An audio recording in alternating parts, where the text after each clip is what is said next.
जी बिल्कुल, हमारे देवी देवताओं का आशीर्वाद ही है कि मैं ये देव दर्शन यात्रा पे मैं निकल पाऊँ, ऐसा मुझे सौभाग्य प्राप्त हुआ। हमारे माननीय मोदी जी, हमारे प्रधानमंत्री जी भी ये कहते हैं कि विकास के साथ-साथ हमें अपनी विरासत को भी सँभाल के रखना है। आधुनिकता के साथ-साथ में हमें अपनी आध्यात्मिकता को भी अपने साथ में लेके चलना है। हम सभी भारतवासी राम राज्य का, देश में सुशासन होने का सपना देखते हैं। तो मैं ये समझती हूँ कि अगर प्रत्येक व्यक्ति के व्यक्तित्व का निर्माण होगा, अच्छे चरित्रों का अगर उनमें विकास होगा, तो सभी जो व्यक्ति हैं वो उच्च आदर्श के व्यक्ति होंगे। सभी नर नारियां, बच्चे, सभियों में उच्च आदर्श होगा। एक अच्छा समाज बनेगा। अच्छा समाज बनेगा तो हमारा देश एक एक हमारा जो देश है वो बहुत ही सुदृढ़ देश बनेगा। विकास भी करेगा हमारा देश और साथ साथ में हम सभी आध्यात्मिकता से भी परिपूर्ण रहेंगे। हमारे जो आध्यात्म देव हैं, हम अगर उनके जीवन गाथा को, उनके जीवन के मूल्यों को और उनके आदर्शों को अगर हम अपने अंदर समाहित कर लें, तो हम हमारे व्यक्तित्व को बहुत ही अच्छा बना सकते हैं, अपने व्यक्तित्व को निखार सकते हैं। जैसे कि मैं बताना चाहूँगी कि हमारे जो राजा राम हैं, उनका व्यक्तित्व देखें, कितना विशाल है उनका व्यक्तित्व। हम जो भी एक अच्छे परिवार की जो भी कल्पना की जा सकती है, तो वो हमारे जो राजा राम हैं, उनका जो परिवार है, हम रामायण की कथा को सुनते हैं, हम रामायण की कथा को अगर हम समझते हैं, तो हम ये पाते हैं कि भगवान राम के जैसा पुत्र नहीं था। भगवान जो भरत हैं, भरत के समान भाई नहीं था। उच्च आदर्शों में जो दशरथ जी हैं, भगवान राम के पिता दशरथ हैं, बहुत ही उनमें उच्च आदर्श थे। एक जो आदर्श नारी हैं मैया सीता, हम सभी को उनसे प्रेरणा लेनी चाहिए।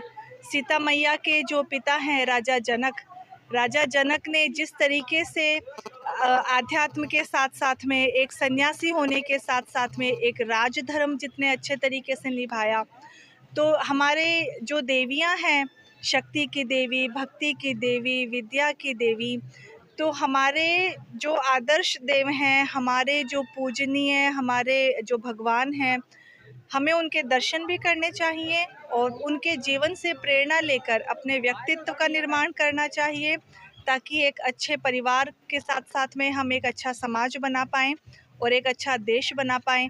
बल्कि मैं तो कहूँगी कि हम संपूर्ण विश्व में एक शांति का माहौल पैदा कर सकते हैं। लोहारगल के बारे में क्या कहेंगे आज के साथ में देखा है? मैं पहली बार लोहारगल में आई हूँ। इतने वर्षों से पढ़ाई लिखाई में और बाकी हॉस्पिटल में सब कामों में इच्छा बहुत थी यहाँ पर आने की, लेकिन आज मैं तो कहूँगी कि मेरे पुराने सत्कर्मों का ही प्रभाव है कि मुझे आज यहाँ पे लोहारगल में आने का मौका मिला। यहाँ पर आकर जो शांति मिली है, जो पॉजिटिव एनर्जी का मैं अपने अंदर मैं फ़ील कर पा रही हूँ, तो मैं सभी से ही ये प्रार्थना करूँगी कि एक बार अपने जीवन में ज़रूर यहाँ पर आएँ। यहाँ पे जो भगवान सूर्य हैं, एक अलग ही ओज है, एक अलग ही तेजस्व है। तो भगवान सूर्य का ये जो तेज है, ये हम सभी को मिले, ऐसी मैं कामना करती हूँ। लोहागढ़ धाम की जय। लोहागढ़ धाम की जय हो। के लिए 15 टिकटों की झुंझुनू में आप विशेष नाता है, तो क्या विशेष है? टिकटों के बारे में क्या कहेंगे? केंद्रीय नेतृत्व लगातार टिकट देने में लगा हुआ है। जी बिल्कुल, अभी लोकसभा के चुनाव आने वाले हैं और हमारे प्रधानमंत्री माननीय मोदी जी के नेतृत्व में हम इस बार 400 पार और यहाँ पे राजस्थान की धरती पे बिल्कुल 25 में से 25 सीटें हम जीत कर जाएंगे। टिकट किसको मिलती है, क्या होता है, ये हमारे केंद्रीय जो नेतृत्व है, ये उनका काम है। हम हमारी पार्टी के कार्यकर्ता हैं। अपनी पार्टी की रीति नीति को आगे बढ़ाना, अपनी पार्टी की विचारधारा को आगे बढ़ाना, हमारे माननीय प्रधानमंत्री जी ने जो भी विकास के काम किए हैं, वो जन जन तक पहुंचाना, हमारा यही लक्ष्य है, यही हमारा काम है। दावेदारी झुंझुनू से कर रही है, तो विशेष झुंझुनू के लिए क्या रहेगी अगर केंद्रीय जो नेतृत्व आपको जिम्मेदारी देता है? झुंझुनू से मैं बहुत ही अपने आप को सौभाग्यशाली समझती हूँ कि मैं इस पावन धरा झुंझुनू की मैं बहू हूँ।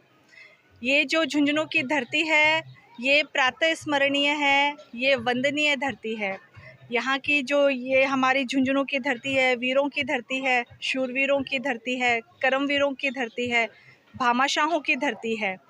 झुंझुनू की धरती के बारे में जितना भी कहा जाए उतना कम है, और मैं जितना भी प्रयास बन सकेगा उससे भी ज़्यादा मैं अपनी इस धरती के लिए करना चाहूँगी। आपकी यात्रा रही होगी, कहाँ कहाँ जाने की?